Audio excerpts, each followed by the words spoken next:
Friends, जितने बच्चे class 12 में पढ़ते हैं जीव विज्ञान 2026 का पेपर देने वाले हैं प्यारे बच्चों, तो यहाँ पर इम्पॉर्टेंट डायग्राम आ चुके हैं प्यारे बच्चों। इम्पॉर्टेंट डायग्राम आ चुके हैं जो कि बोर्ड परीक्षा में 100% ये डायग्राम आएंगे, इससे बाहर नहीं आएगा।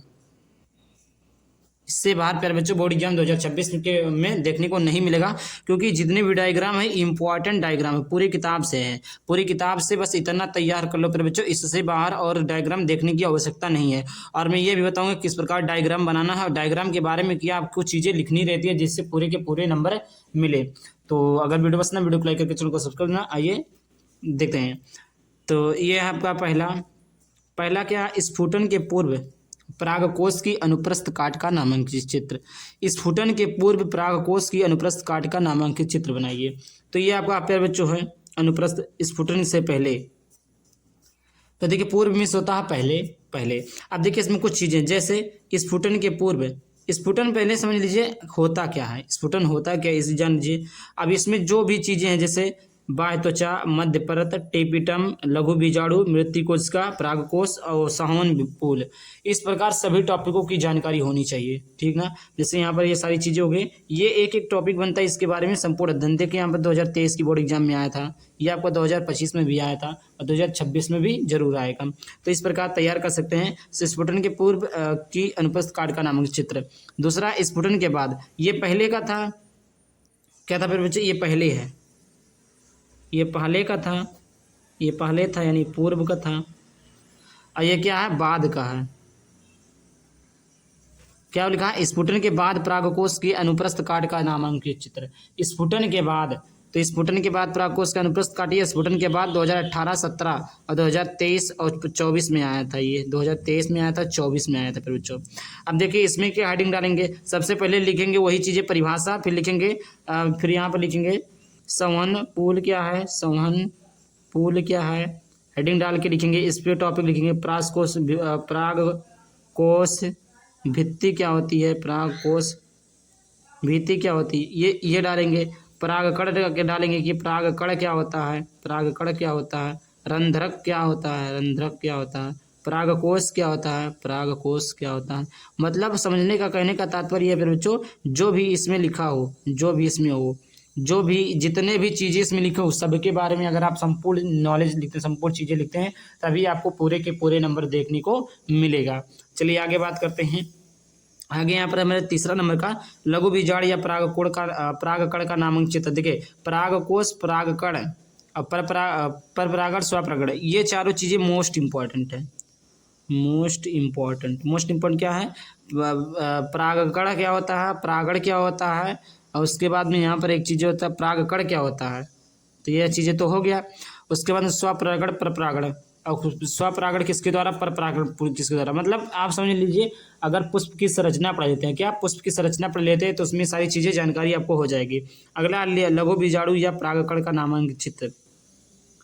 यहाँ पर है अंताकोश, ये आपका लघु बीजाणु या परागकण का नामांकित चित्र। ये आपका थोड़ा ब्लर दिख रहा होगा, बट आप गूगल पे सर्च करेंगे, वहाँ पे वर्धी कोशिका का जन कोशिका है, परागकण है, रद्रछिंद है, अंतापोल है, बाह्यकोश है, विविधता है। तो इस प्रकार यहाँ पर है, तो इसको तैयार कर लेंगे। अगला है चौथा, बीजांड की संरचना का नामांकित चित्र बनाइए।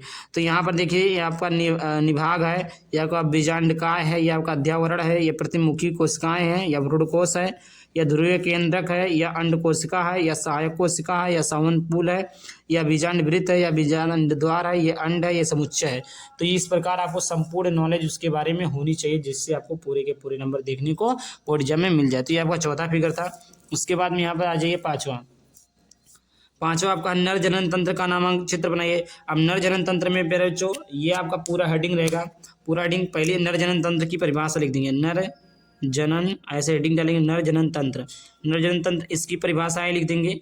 उसके बाद मूल नलिका, ऐसे हेडिंग डालेंगे, मूल नलिका, मूल नलिका क्या होती है इसको लिखेंगे। फिर उसके बाद में मूत्राशय हेडिंग डालेंगे, मूत्राशय। फिर उसके बाद में डालेंगे शिश्न क्या होता है, शिश्न। फिर डालेंगे उसके बाद में शुक्रवाहक क्या होता है, शुक्रवाहक, शुक्रवाहक। विसरण कोश क्या होता है, विसरण कोश। विसरण क्या होता है, शिश्न क्या होता है? मूत्र भाग। मतलब ये सारे टॉपिक आपको प्रत्येक टॉपिक के बारे में जानकारी होनी चाहिए जिससे आपको पूरे के पूरे नंबर मिले। अगला है मानव शुक्राणु की संरचना का नामक चित्र बनाइए। तो शुक्राणु की संरचना ये आपका बच्चों तंतुमय आवरण है। ये आपका जो आपका है बच्चों, ये आपका जो है दूरस्थ तार केंद्र है। ये आपका जो है ग्रीवा है। ये आपका जो है मध्य भाग है। ये जो आपका माइटोकॉन्ड्रिया है तैरने के लिए। ये आपका पूंछ है। उसके बाद देखिए 2013, 2023, 24 में भी पूछा गया है। ये आपका केंद्रक है, गुणसूत्रीय पदार्थ है। ये आपका अग्रणिक है। ये आपका जीव द्रव्य का है। ये आपका शीर्ष है। इस प्रकार यहाँ पर ये है। चलिए आगे देख लेते हैं बच्चों। ये आपके टोटल कितने थे? 6 मोस्ट इंपॉर्टेंट डायग्राम। चलिए और भी देख लेते हैं। और भी आपके मोस्ट इंपॉर्टेंट डायग्राम है। यहाँ पर नर जनन तंत्र का तो हमने बताया फिर बच्चों। अब यहाँ पर बात आ जाती है मादा जनन तंत्र की। किसकी आ जाती है? मादा जनन तंत्र का नामांकित चित्र बनाइए। इस प्रकार उसमें भी वही चीज़, ग्रीवा क्या होता है, ग्रीवा नाल, योनि क्या होता है, ग्रीपा, तंजुका, तंतुका, गर्भाशय क्षुद्र, गर्भाशय गुहा, गर्भाशय अंतरस्तर, ये सारी चीज़ें क्या होती है, डिम्बवाहिनी नलिका क्या होती है। इस प्रकार सारी जानकारी आपको होनी चाहिए। अगला है मानव अंडाणु की संरचना। 2023 में, 2009 में पूछा गया है, 2024 के पेपर में भी आया था। ये आपका पीतक कला केंद्रक है। ये आपका कोशिका द्रव्य है। ये आपका जो है जोना पेलुसिडा है। ये आपका कोरोना एडिटा है। यहाँ तक तो आई होप क्लियर हो गया होगा। चलिए आगे बात करते हैं। आगे आपका 9वां डीएनए की द्विकुंडलीय संरचना का नामांकित चित्र। ये आपका लिखना है डीएनए की द्विकुंडलीय संरचना का नामांकित चित्र। तो ये आपका द्विकुंडली की संरचना का चित्र है। 10वां नंबर का प्रतिरक्षी अणु की संरचना का नामांकित चित्र। तो ये आपका प्रतिरक्षी की संरचना है। ये आपका प्रतिरक्षी की संरचना है। अब मैं बता देता हूँ प्यारे बच्चों, अगर आप लोगों ने अभी तक तैयारी नहीं की है, अगर आप लोगों को नोट्स चाहिए प्यारे बच्चों, तो इसके लिए आपको करना क्या होगा? उसके लिए आपको मात्र 99 रुपया प्यारे बच्चों इस नंबर पर पेमेंट कर देना होगा। अगर 99 रुपया अगर आप लोग पेमेंट कर देते हैं प्यारे बच्चों, तो ऑल सब्जेक्ट का PDF मिल जाएगा। यहाँ पर देख लीजिए, मात्र 99 रुपया पेमेंट करेंगे तो all physics, chemistry, biology, Hindi, English में सारे सब्जेक्ट के objective, subjective, previous paper, previous question 2025 के model paper, most important question भी सोल्यूशन के साथ में मिल जाएगा।